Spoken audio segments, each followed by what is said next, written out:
Corona संक्रमण के चलते मुहर्रम को लेकर उत्तर प्रदेश में एक सर्कुलर जारी हुआ है। इसमें यूपी में इस साल मुहर्रम पर जुलूस ना निकालने का निर्देश दिया गया है। गाइडलाइन या कहिए सर्कुलर सामने आने के बाद अब इस पर हंगामा शुरू हो गया है। शिया धर्मगुरु गाइडलाइंस में लिखी भाषा पर आपत्ति जता रहे हैं और इस सर्कुलर को बगदादी फरमान तक बता रहे हैं, जबकि यूपी पुलिस का कहना है कि उनकी मंशा किसी को आहत करने की नहीं। सवाल है कि आखिर कोरोना संक्रमण के खतरे को देखते हुए अगर गाइडलाइंस जारी होती हैं तो इसे लेकर ऐतराज क्यों है। इसी मुद्दे पर चर्चा करने के लिए हमारे साथ खास पैनल जुड़ चुका है। हमारे साथ विश्व हिंदू परिषद के राष्ट्रीय प्रवक्ता विनोद बंसल साहब जुड़ चुके हैं। हमारे साथ भारतीय जनता पार्टी के प्रवक्ता मनीष शुक्ला साहब हैं। हमारे साथ मौलाना मुफ्ती नदीमुद्दीन साहब हैं, मुस्लिम धर्मगुरु। हमारे साथ एक और मुस्लिम धर्मगुरु हाजी मोहम्मद सलीश साहब भी जुड़ चुके हैं। आप चारों का बहुत बहुत स्वागत है। चर्चा की शुरुआत करें उससे पहले ये रिपोर्ट देखिए।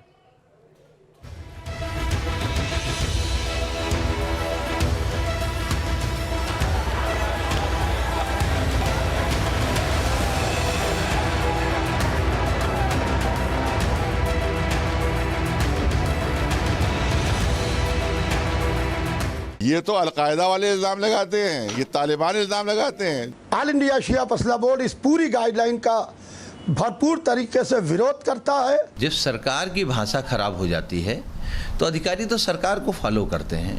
मुहर्रम को ध्यान में रखते हुए, सुरक्षा व्यवस्था को ध्यान में रखते हुए कुछ गाइडलाइंस जिला प्रशासन ने तय की हैं। यूपी में मुहर्रम पर ना ताजिया ना जुलूस।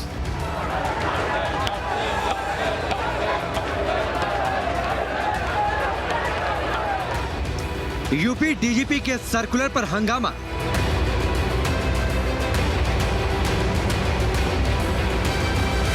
सर्कुलर की भाषा को लेकर मुस्लिम धर्मगुरु नाराज। ऐसा लगता है कि यूपी के डीजीपी ने बयान नहीं दिया है, बल्कि ये लगता है कि अबू बकर बगदादी ने बयान दिया है। क्या यूपी में चुनाव है इसीलिए हर बात पर हंगामा है?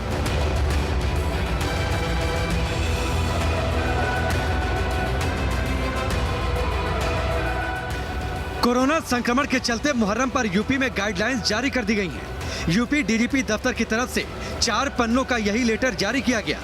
इसके मुताबिक इस बार मुहर्रम पर जुलूस निकालने की इजाजत नहीं होगी। ऐसा फैसला कोरोना संक्रमण की वजह से लिया गया। इस गाइडलाइन के दूसरे पन्ने के 10वें पॉइंट पर दिए गए निर्देशों में लिखा है, कोरोना के मद्देनजर इस बार जुलूस ताजियों की अनुमति ना दी जाए। जुलूस के नए रास्ते, नई परंपरा को अनुमति ना दी जाए। सांप्रदायिक तत्वों के खिलाफ कड़ी कार्रवाई की जाए। संवेदनशील जगहों पर पुलिस की तैनाती हो। यह सुनिश्चित किया जाए कि महिलाओं के खिलाफ छेड़खानी की घटनाएं ना हो।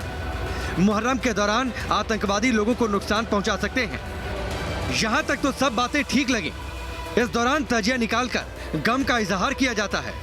कोरोना काल है, लिहाजा एडवाइजरी भी जारी हुई, लेकिन इस एडवाइजरी के पहले हिस्से पर मुस्लिम धर्मगुरुओं को सबसे ज्यादा आपत्ति है।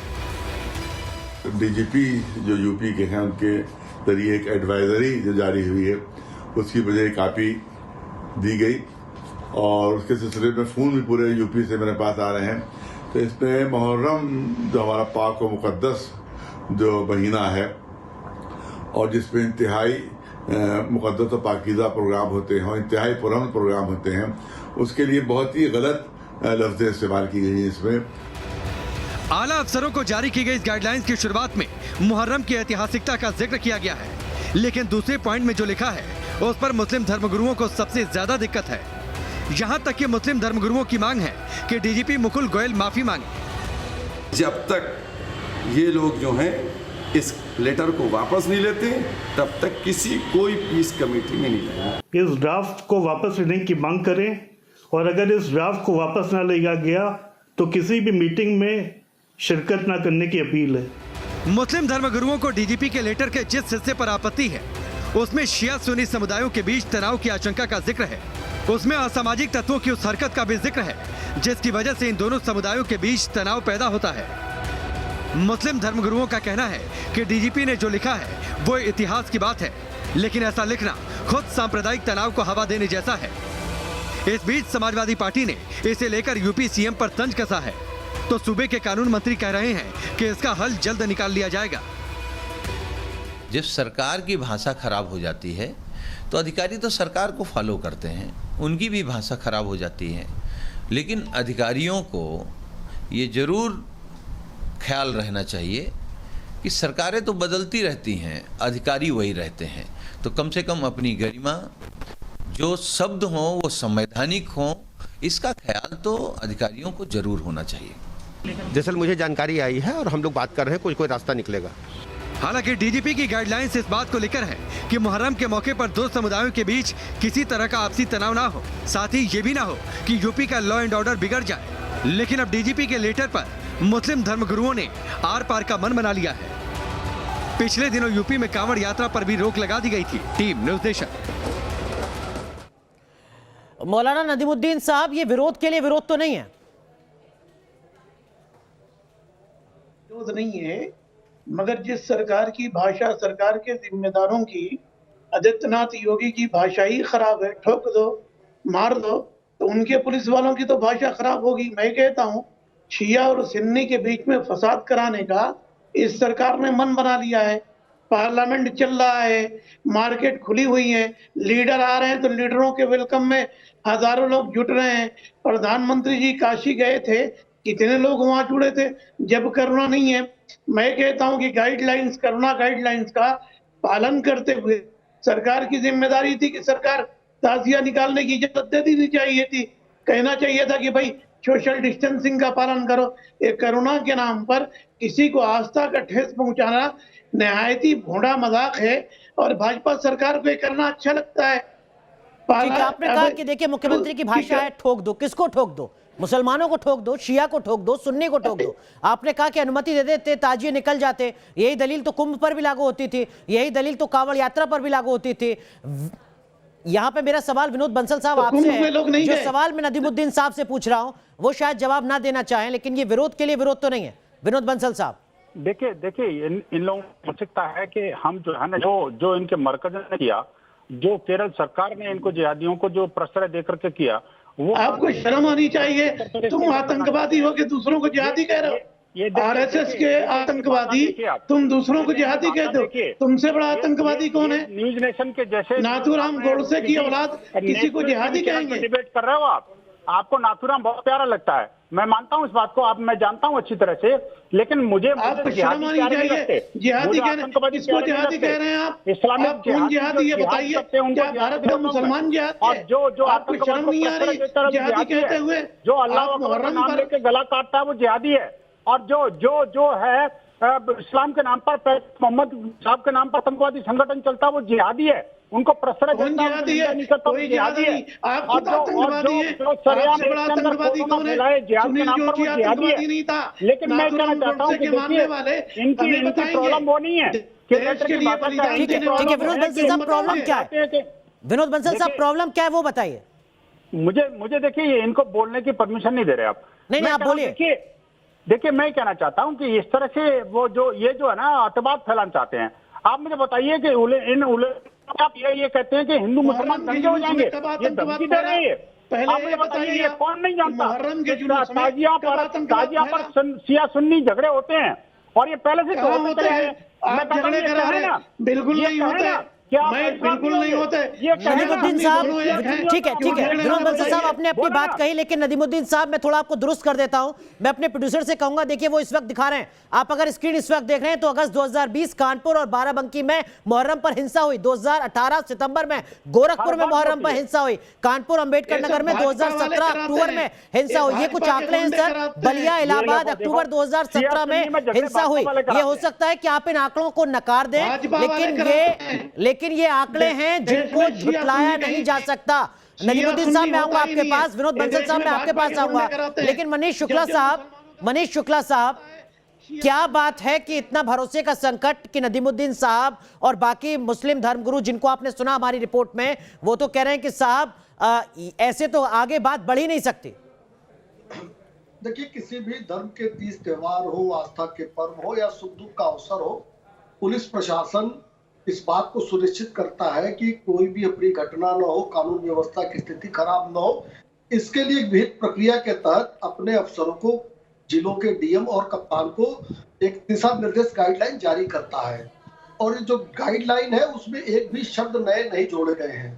तो इसका मतलब है कि इनको शब्द से नहीं आपत्ति है, बल्कि जो सार्वजनिक रूप से ताजिया उठाने या जुलूस पर प्रतिबंध है उसको लेकर ये भड़ास निकाल रहे हैं। अभी कांवड़ यात्राओं पर भी उत्तर प्रदेश सरकार ने जब रोक लगाई माननीय उच्च न्यायालय के आदेश पर, तो कांवड़ संघ सामने आए, उन्होंने कहा नहीं हम मानते हैं और हम इस यात्रा को नहीं निकालते हैं। वहीं केरल में जब बकरीद पर वहां की सरकार ने तुष्टीकरण के लिए छुट्टी, आज रोज केरल में 3.5 करोड़ का केरल है, रोज 20-22 हजार मरीज निकल रहे हैं जी। तो ये गाइडलाइन मानवता के हित में है, किसी जाति और धर्म के खिलाफ नहीं है, क्योंकि कांवड़ यात्रा पर भी रोक लगी है। और अभी ये मौलाना कह रहे थे कि ऐसा नहीं होता है। देखिए 20 साल तक लगातार इसी लखनऊ में सिया सुन्नी के झगड़े होते रहे।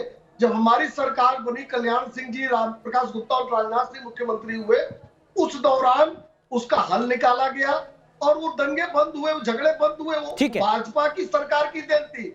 ठीक है, लेकिन हम तो लगातार आंकड़े गिना रहे हैं। मौलाना नदीमुद्दीन साहब को, मनीष शुक्ला जी, हम तो लगातार साल दर साल, शहर दर शहर बता रहे हैं कि कहां कहां मुहर्रम पर हिंसा होती है। बीते 3 साल 5 साल के आंकड़े लगातार हम दिखा रहे हैं। लेकिन हाजी मोहम्मद सलीह साहब, इतनी मैच्योरिटी क्यों नहीं है? ये क्यों नहीं कहा जाता कि साहब देखिए कोरोना का खतरा है, तीसरी लहर का डर है, हम नहीं चाहते कि मुहर्रम निकाला जाए, हमें किसी गाइडलाइन से कोई आपत्ति नहीं है?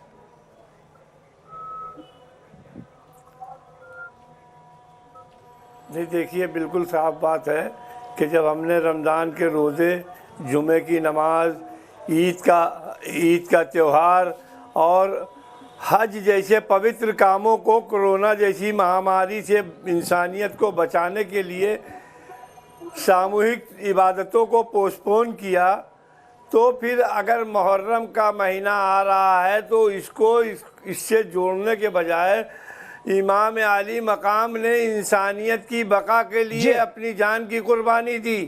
उन्होंने इंसानों पर जो होने वाले मजालिम कर रहा था यजीद, उसके खिलाफ एक जिहाद किया था और अपनी जानों को कुर्बान किया। जिहाद का मतलब जद्दोजहद का है, जिहाद का मतलब क़िताल नहीं है।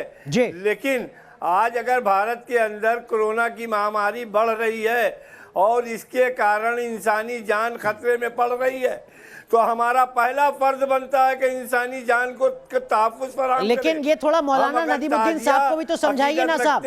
मोहम्मद सलीह साहब, थोड़ा सा मौलाना नदीमुद्दीन साहब को भी समझाइए। वो कह रहे हैं कि देखिए साहब इसमें 2 शब्द गलत लिख दिए, इसमें 1 पैरा गलत है। ये तो नुक्ताचीनी हुई ना। चैनल आपके नहीं, आपके चैनल से नसीमुद्दीन साहब भी सुन रहे हैं और दूसरे मुसलमान भी सुन रहे हैं। मेरा ताल्लुक भारतवासियों से है। मैं हिंदुस्तान के तमाम नागरिकों से, चाहे वो कांवड़िया यात्रा वाले हों, चाहे वो इस मौके पर जो हमारा सावन चल रहा, सावन के सोमवारों पर नहान और पूजा अर्चना करने वाले हों, चाहे वो मुहर्रम के त्यौहार के ऊपर ताजिए के रखने वाले हों, ये हमारी आस्थाएं ज़रूर हैं, लेकिन इन सारी आस्थाओं का उद्देश्य है मनुष्य अपने भाग पर संतुष्ट हो जाए, दूसरों के अधिकार का रक्षक हो जाए और मृत्यु के पश्चात ईश्वर को जवाब। क्या बात है, बेहद अहम बात आपने कही है। विनोद बंसल साहब उंगली उठा रहे हैं, मैं मानकर चलता हूं कि वो आपकी इस बात से सहमत होंगे। लेकिन नदीमुद्दीन साहब, थोड़ा मुझे डाउट है कि आप मौलाना सलीह साहब की बात से इत्तेफाक रखते हो। मौलाना नदीमुद्दीन साहब ये चिकनी चुपड़ी बातें करने में बहुत माहिर हैं। मौलाना क्या कह रहे हैं, समाप्त हो जाएगा तो ये जिहाद खत्म हो जाएगा। मौलाना नदीमुद्दीन साहब सुनिए, मैं बोलने के बाद आप बोलिए ना। जी बोलिए। बोलना क्या है, आपने तो करना है। आपस में झगड़े करने। मौलाना क्या बोल रहे थे मुझे नहीं मालूम है। क्या सब्जी मौलाना कह रहे थे कि मुहर्रम पर कोई आयोजन नहीं होना चाहिए, हम स्वागत करते हैं। पहले इंसानियत है, पहले जिंदगियां हैं। ये नुक्ताचीनी का कोई मतलब नहीं है कि 2 शब्द क्या लिखे हैं, 1 पैरा क्या लिखा है। ठीक है। पॉलिटिकल लीडरों के जलसे पे मौलाना की जबानें गुंग हो जाती हैं। मौलाना जब नहीं बोलते हैं, मोदी जी काशी जाके हजारों लोगों को जमा करते हैं, मौलाना तरकारी लेने जाते हैं, वहाँ भीड़ नहीं होती है। मौलाना बस में सफर करते हैं, वहाँ भीड़ नहीं होती है। मौलाना रेल में जाते हैं, वहाँ भीड़ नहीं होती है। मुहर्रम में भीड़ हो गया, ये मुहर्रम विनोद बंसल साहब, ऐसा लगता है कि नदीमुद्दीन साहब जैसे जो धर्मगुरु हैं वो अभी खतरे को मानने के लिए तैयार नहीं है मानसिक तौर पर। देखिए इनकी कथनी और करनी का अंतर का बड़ा स्पष्ट वर्णन इस समय मिल गया आपको। और दो मौलाना ऐसा है, एक पाकिस्तानी किताब को पढ़ते हैं, एक हिंदुस्तानी किताब को पढ़ते हैं, अंतर यही है बस। अरे तुम आतंकवादी हो, तुम आतंकवादी हो, तुम पाकिस्तानी हो, हमारे पापा ने यही कुर्बानी दिया था। तुम आतंकवादी हो, तुम पाकिस्तानी हो, आतंकवादी हो, पानी पी लो, हार्ट अटैक हो जाएगा, ठीक नहीं है। नाथुराम गोडसे की औलाद हो, तुम पाकिस्तानी हो, हम पाकिस्तानी, हम तो जूता मार दिए पाकिस्तानियों को। नहीं बोलना चाहिए। हमारे बाप ने ठुकरा दिया पाकिस्तान की छवि को। ठीक है, माफ कीजिएगा, आप दोनों को रोक रहा हूं। मनीष शुक्ला, इस विश्वास के संकट को खत्म किया जाएगा राज्य सरकार के द्वारा? अगर कोई है तो बहुत संक्षेप में 30 सेकंड। मनीष शुक्ला साहब। देखिए, राज्य सरकार का स्पष्ट मानना है और राज्य सरकार या पुलिस प्रशासन ने जो एडवाइजरी जारी की है उसकी इंटरनल एडवाइजरी है। हमारी जिम्मेदारी है कि किसी भी मौके पर कानून व्यवस्था की स्थिति खराब नहीं होनी चाहिए। अभी तमाम जगहों पे, तमाम मंदिरों पे धमकी भरे पत्र आ रहे हैं और इन स्थितियों में लखनऊ में भी अभी एटीएस ने गिरफ्तारी की है आतंकवादियों की। इन स्थितियों में एडवाइजरी जारी करना, शांति व्यवस्था को पुख्ता करनी है, सरकार की जिम्मेदारी है, प्रशासन की जिम्मेदारी है और उस पर नुक्ताचीनी करना, उस पर सवाल खड़ा करने का अधिकार किसी को नहीं है। ठीक है, उम्मीद करते हैं कि शांतिपूर्ण तरीके से तमाम आयोजन होंगे ताकि कोरोना की तीसरी लहर का जो खतरा है वो लगातार उससे निपटने जाने के प्रयास सफल होंगे, सार्थक होंगे। बहुत बहुत शुक्रिया आप चारों का जुड़ने के लिए, इस खास मुद्दे पर बात करने के लिए। लेकिन इस बीच आपको बता दें, शाम 7 बजे न्यूज नेशन बड़ा खुलासा करने जा रहा है। एक ऐसा खुलासा जो इंटरनेशनल स्तर पर हंगामा मचा देगा। ऑपरेशन चक्रव्यूह हम आपको दिखाएंगे आज शाम 7 बजे से लगातार।